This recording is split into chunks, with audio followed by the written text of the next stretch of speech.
Amalapuram parliament Shetty Balija సాధికార committee convener Dasari Veera Venkata Satyanarayana అధ్యక్షతన రాష్ట్ర శెట్టి బలిజ సాధికార కమిటీ కన్వీనర్ కుడిపూడి సత్యబాబు ఆధ్వర్యంలో పి గన్నవరం నియోజకవర్గం అంబాజీపేట మండలం పుల్లేటికురలో షెల్లి శెట్టి సాధికార కమిటీ సమావేశం జరిగింది।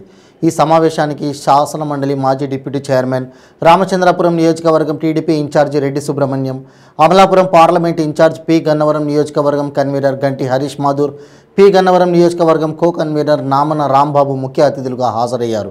ఈ సందర్భంగా వారు మాట్లాడుతూ టీడీపీ అంటేనే బీసీల పార్టీ అని, బీసీలను గుర్తించిన టీడీపీని గెలిపించుకోవాల్సిన బాధ్యత మనందరి మీద ఉందని అన్నారు। బీసీ పోరుబాట కార్యక్రమంలో భాగంగా ప్రతి సాధికార కమిటీ ఆధ్వర్యంలో ప్రతి గ్రామంలో మీటింగులు ఏర్పాటు చేయాలన్నారు।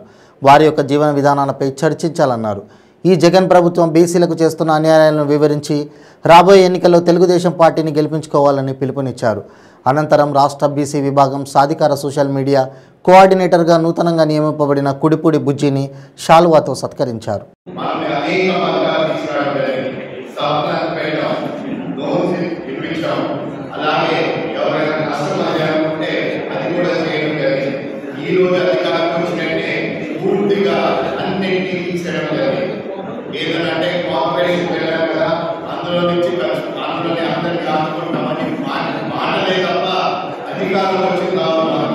ఇప్పుడు దాకా ఎవరికి ఆర్థిక పరిస్థితి లేదు, ఎక్కడ కూడా వాళ్ళు పట్ల ఇబ్బందుల గురించి మీరు మాట్లాడే పరిస్థితి లేదు।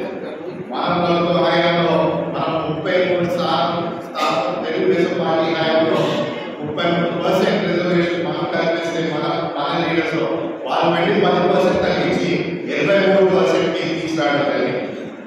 ఈ రోజున మీరందరూ గమనించాలి, ఈ రోజు ఆ కార్పొరేషన్ లోని వాళ్ళు వైఎస్ఆర్సీపీ కార్యకర్తలు ఈ జగన్మోహన్ రెడ్డి బదులు కొట్టే నాయకులందరికీ ఈ కార్పొరేషన్ లో చైర్మన్ లేకపోతే